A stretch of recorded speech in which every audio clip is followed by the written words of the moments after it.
Nous, dans notre communauté, comme nous avons fait la frappe, et cette pensée, ou la pensée de Dieu qui est tombée, est venue après frappe. Moi, je m'interrogeais. Je cherchais où est-ce que je peux amener le peuple. Maintenant, pendant mes méditations, Dieu nous a parlé d'Apocalypse. Pourquoi Apocalypse? Pour nous mettre le parfum, pour nous mettre en haleine de comprendre quelles sont les réalités qui vont arriver dans la suite des temps. Le fait de connaître ça, chaque personne peut se réajuster. Parce que quand les fléaux là, les calamités, les choses qui vont venir, ceux qui vont se réajuster seront épargnés en demeurant la parole de Dieu. Mais maintenant, comme nous sommes avisés, nous prions Dieu pour que Dieu vienne prendre son église parce que nous avons discerné les temps, nous sommes au temps de la fin. Maintenant, dans le cadre de la communauté de Gethsemane, moi, quand je méditais, Dieu m'a amené encore dans Ésaïe 60. Il dit quoi? Vous priez pour demander que je vienne prendre l'église. Mais maintenant, le passage de Pierre, que Pierre est en train d'exhorter, il dit quoi? Les gens pensent que depuis les ancêtres et jusqu'à aujourd'hui, les choses sont comme telles. Rien ne bouge. Et Dieu, depuis qu'il a dit qu'il va venir, il ne vient pas. Mais Pierre est en train de nous révéler, il dit quoi? Dieu ne vient pas parce qu'il prend patience. Parce qu'il ne veut pas perdre tout le monde. Il veut que l'évangile soit entré partout. Que toute personne puisse avoir l'occasion d'écouter la parole. Mais maintenant, si les gens ne veulent pas obéir, quand Dieu va frapper, parce que Dieu ne peut pas condamner les gens qui ne sont pas au courant. C'est pourquoi la Bible dit Dieu prend patience, afin que nous, l'Église, nous faisons le travail, afin que les autres qui n'ont pas encore eu l'occasion d'écouter la parole, qu'ils écoutent. C'est pourquoi il a dit, les gens pensent que Dieu traite. Oh, Dieu, un jour c'est comme 1000 ans c'est comme un jour. Donc avec Dieu, il n'y a pas de variation de temps. Dieu vit dans l'éternité. Quand on parle d'éternité, c'est là où il y a l'absence du temps.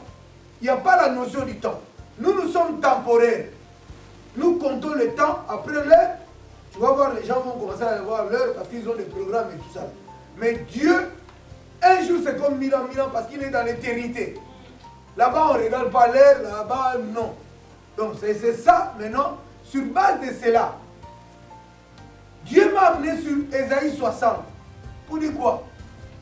Vous, l'Église, vous devez prier. Ça veut dire quoi? Sur base de ce que Pierre a dit, l'Église doit faire le travail. Jésus a dit quoi? Comme le Père m'a envoyé, moi aussi je vous envoie. Alors si vous lisez dans vos Bibles, dans Matthieu 27 et Matthieu 24, chapitre 24, verset 14, la Bible dit, il faut que cette bonne nouvelle du royaume soit évangélisée sur toute la terre. Et après quoi viendra la fin. Donc parce que Jésus a dit, à ce qui concerne la fin, personne ne connaît le temps. Même lui-même, Jésus ne connaît pas le temps. C'est Dieu lui-même qui sait comment il va faire le jour. Mais nous, en tant qu'un peuple avisé, quand nous demandons les choses à Dieu, parce que nous vivons, la prière c'est parler à Dieu. Quand nous rentrons en Dieu, nous demandons certaines choses, Dieu aussi nous répond. Maintenant, quand Dieu répond, répond dans le cadre de la communauté de Gethsemane. Pour nous, c'est comme tu avais dit, nous sommes avant-gardistes, c'est parce que l'enseignement sur le regroupement était venu après que nous avons frappé la frappe, après que nous avons déjà commencé à parler des Aïe. Donc Dieu est en train de dire quoi? Vous devez vous lever. Ça veut dire quoi? Quand on parle de la lumière c'est Christ. Il dit quoi? Il est la lumière qui éclaire le monde. Mais maintenant, qu'est-ce qu'il dit? Parce qu'il faut comprendre, Ésaïe a prophétisé 800 ou combien de ans avant la naissance du Christ. Donc quand Ésaïe était en train de dire quoi? Levez-vous, soyez éclairés car votre lumière arrive. Donc ça veut dire quoi? Le peuple là devait se connecter à Christ pour devenir comme Christ, qui est la lumière qui éclaire le monde. Donc nous aussi aujourd'hui, comme nous avons déjà reçu Christ, notre lumière vient pourquoi?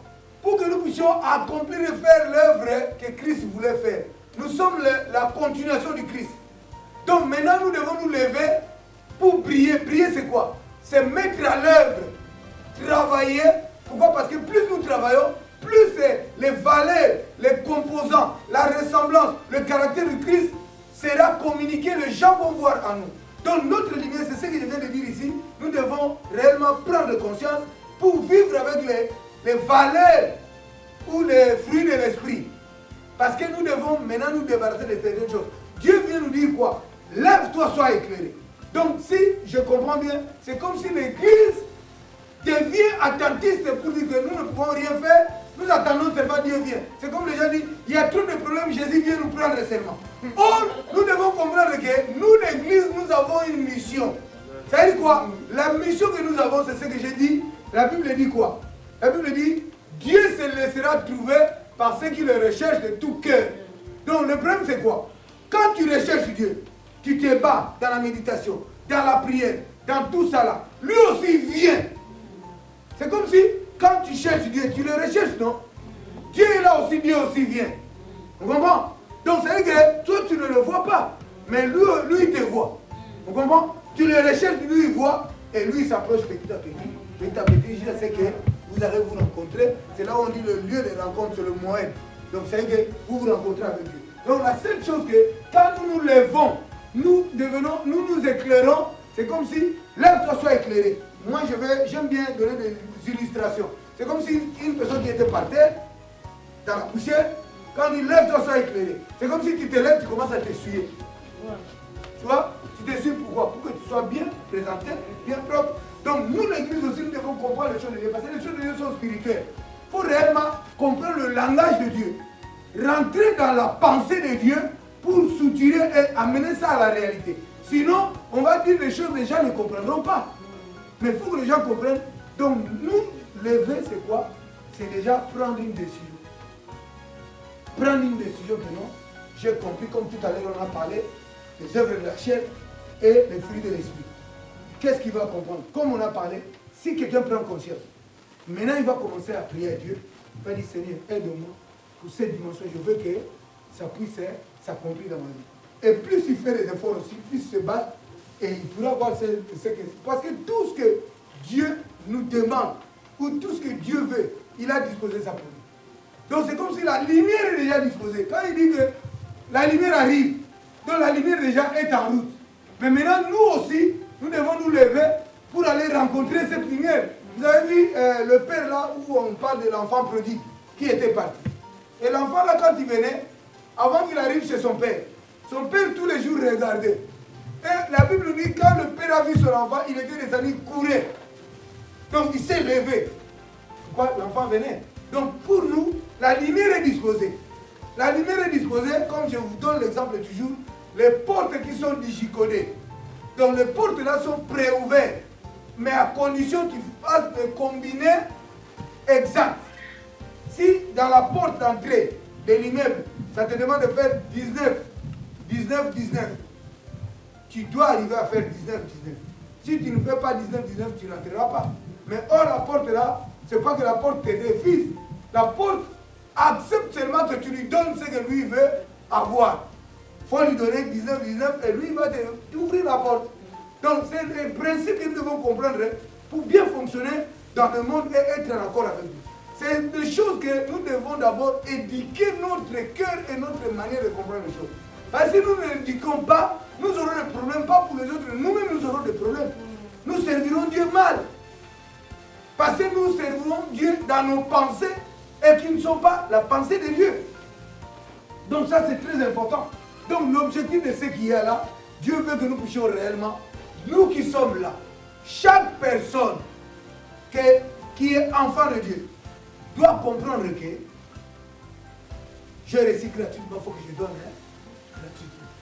J'ai reçu Jésus, je comprends, je suis en train de calibrer ma vie. Alors la grâce là, je vais le communiquer à mon frère, à ma soeur, à mon collègue, aux membres de ma famille, aux certaines choses, parce que nous devons comprendre que le monde là, on nous a montré la fin, nous avons compris les fléaux qui vont arriver.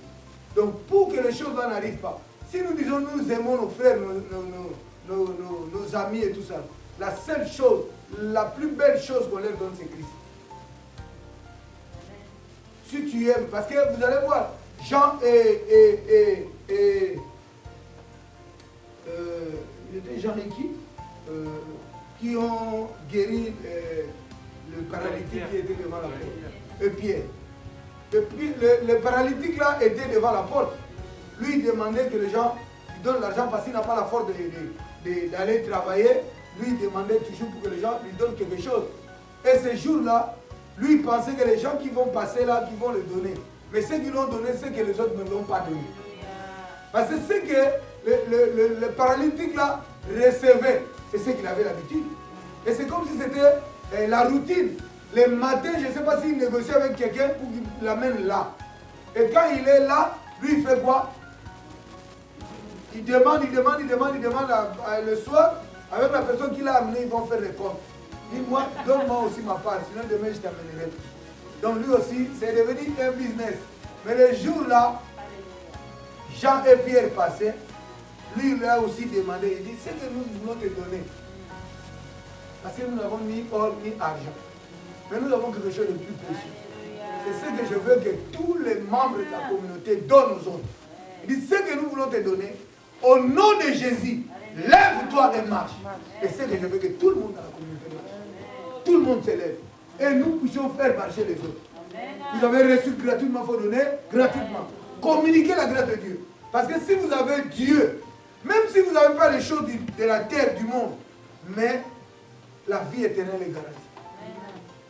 La vie éternelle est garantie. Mais maintenant, par nos efforts, par notre intelligence, tu peux avoir des économies, tu peux réaliser les choses et tout ça là. Mais le plus important, c'est d'être en Christ. C'est ça qui est le plus important.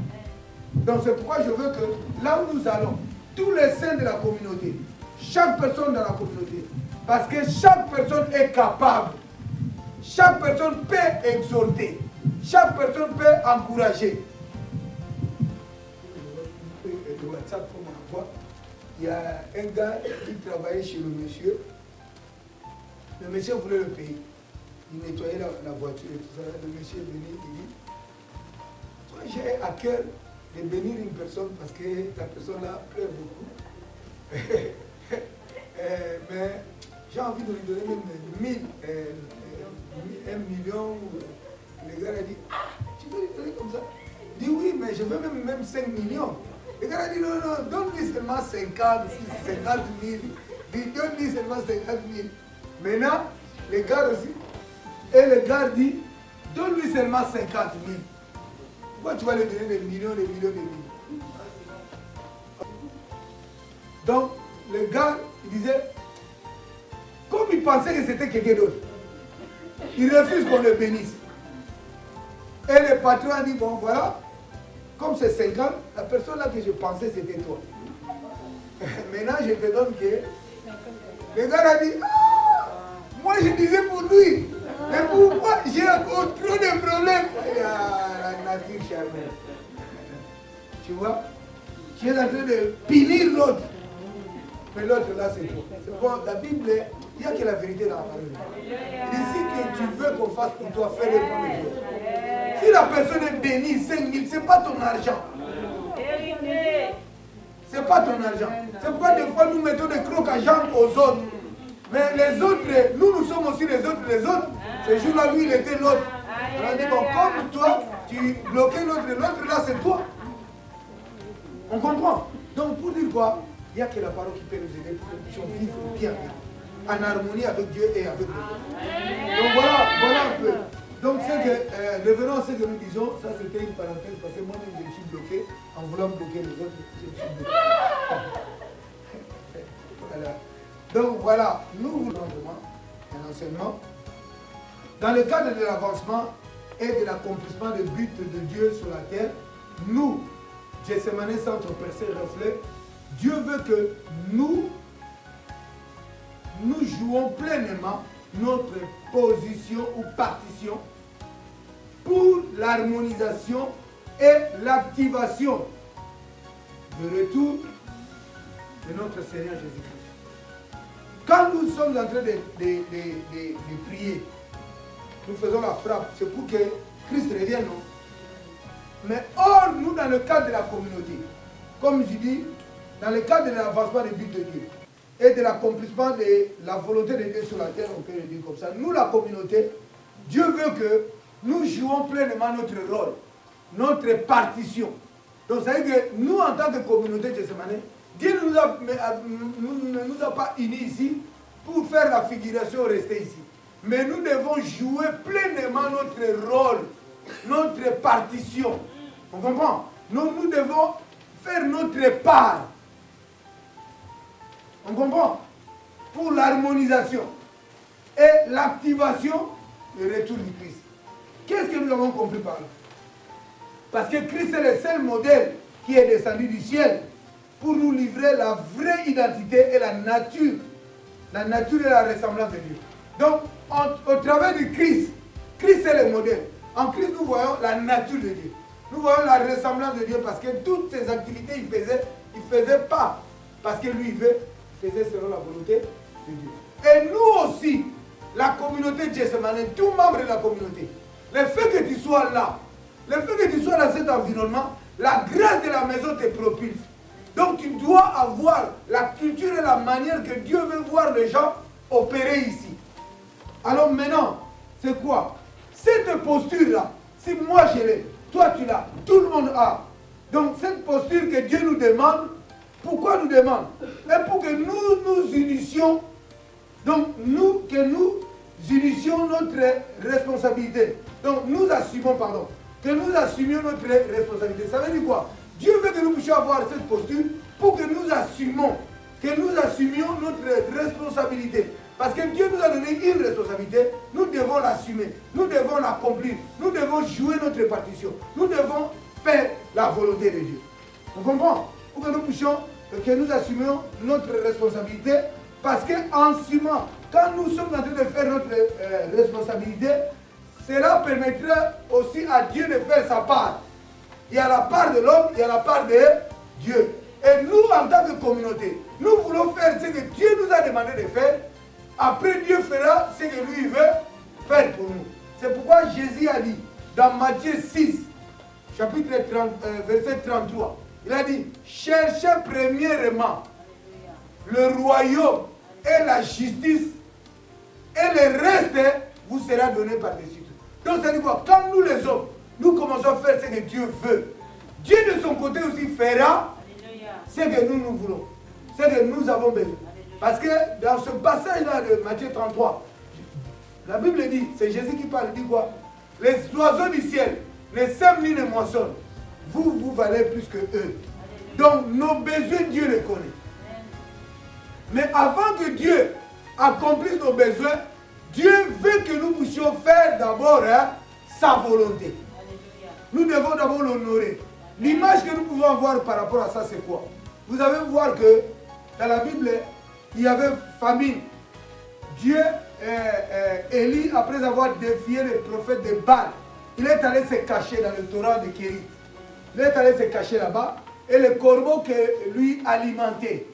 Mais quand le corbeau ne venait plus, Dieu l'a dit, va maintenant à Serepta.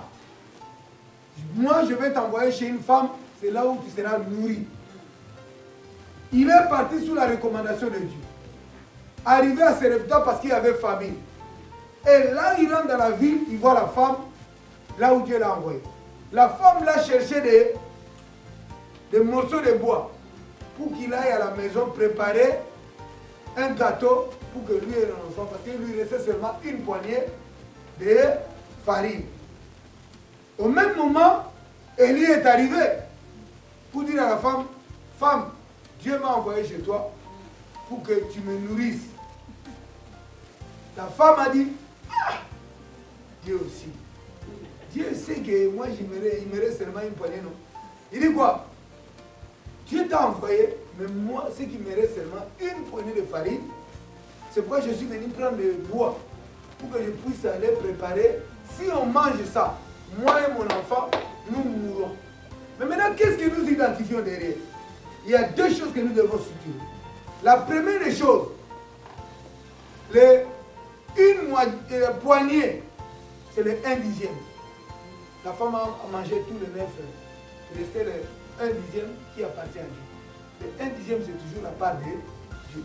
Et Dieu a envoyé son serviteur pour qu'il prenne ça. Et là où Dieu dit, dans Malachie, Il dit, mettez-moi à l'épreuve si je n'ouvrirai pas les écluses des cieux. La femme là, Dieu a ouvert les écluses des cieux parce que pendant qu'Élie avait mangé, chez lui, il ne manquait pas de famille. Il continuait toujours à la voir. C'est un Dieu de miracle. Nous devons croire à ce que Dieu dit.